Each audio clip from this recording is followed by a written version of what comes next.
Hello friends, आपका हमारे इस चैनल में स्वागत है। आज मैं आपके लिए एक और पौराणिक कथा लेकर आई हूँ। कथा है बाल गणेश और घमंडी चंद्रमा की कहानी।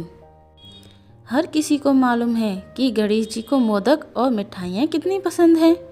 शायद इसलिए वो भी किसी के भी निमंत्रण को स्वीकार कर लेते हैं और पेट के साथ ही मन भरकर मिठाइयाँ खाते हैं।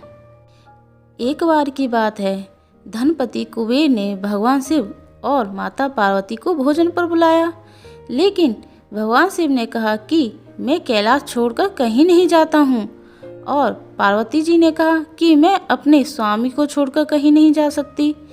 तब उन्होंने कहा कि आप हमारे स्थान पर गणेश जी को ले जाओ, वैसे भी उन्हें मिठाइयाँ और भोज बहुत पसंद आते हैं। तब कुबेर गणेश जी को अपने साथ भोजन पर ले गए। वहाँ उन्होंने मन भर के मिठाइयाँ और मोदक खाए।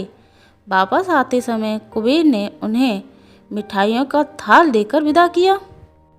लौटने के समय चंद्रमा की चांदनी में गणेश जी अपने चूहे पर बैठकर आ रहे थे, लेकिन ज़्यादा खा लेने के कारण बड़ी ही मुश्किल से अपने आप को संभाल पा रहे थे। उसी समय अचानक चूहे का पैर किसी पत्थर से लगकर डगमगाने लगा, जिससे गणेश जी चूहे के ऊपर से गिर गए और पेट ज़्यादा भरा होने के कारण अपने आप को संभाल नहीं सके और मिठाइयाँ भी यहाँ वहाँ गिर गईं। ये सब देख चंद्रदेव ऊपर से देख रहे थे।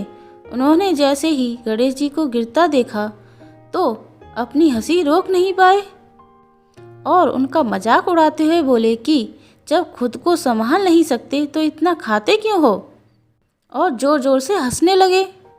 चंद्रमा की बात सुनकर गणेश जी को गुस्सा आ गया।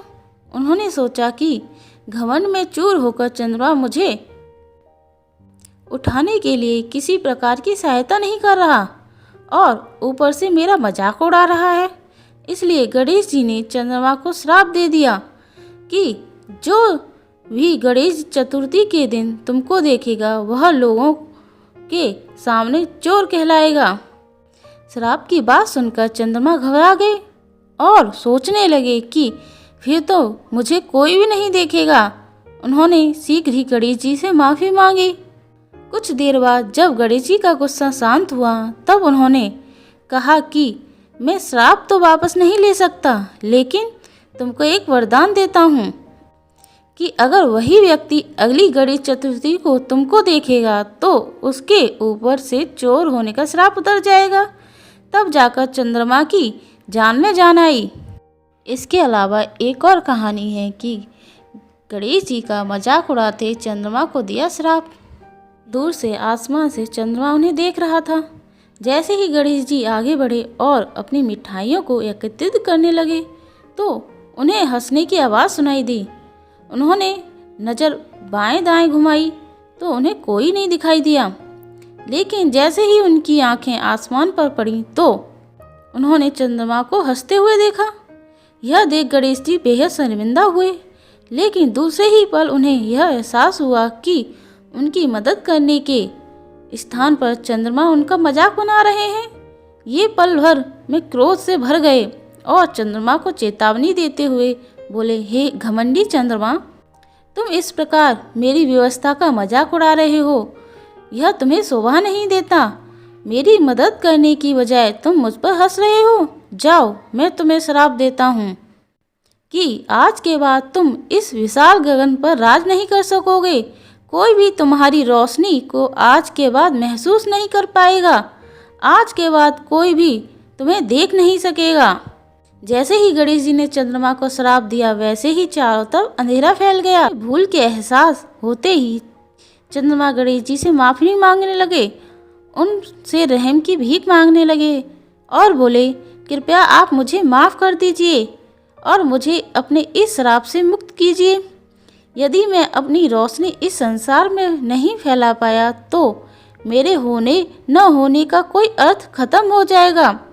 चंद्रमा को यूं लाचार देखकर गणेश जी का गुस्सा कम हो गया। वे मुस्कुराए और उन्होंने चंद्रमा को माफ़ कर दिया और कहा, मैं अब चाहकर भी अपना श्राप वापस नहीं ले सकता हूँ, परंतु इस श्राप के असर को कम करने के लिए मैं तुम्हें एक वरदान जरूर दे सकता हूँ। गणेश जी ने चंद्रमा से कहा कि ऐसा अवश्य होगा कि तुम अपनी रोशनी खो दोगे, लेकिन 1 माह में ऐसा केवल एक ही बार होगा, जिसके बाद तुम फिर से समय के साथ वापस बढ़ते जाओगे और फिर 15 दिनों के अंतराल में अपने संपूर्ण वेश में नजर आओगे। कहा जाता है कि गणेश जी का ये श्राप आज भी कायम है। चंद्रमा आज भी धीरे धीरे कम होता है और 1 माह में एक दिन अपने पूर्ण आकार में होता है, जिसे पूर्णमासी कहा जाता है। ओम गण गणपते नमः। ओम गण गणपते नमः। आपको हमारी कहानी कैसी लगी कमेंट करके बताइए और ऐसे ही अलौकिक कहानी सुनने के लिए मेरे चैनल को सब्सक्राइब करें। Thank you.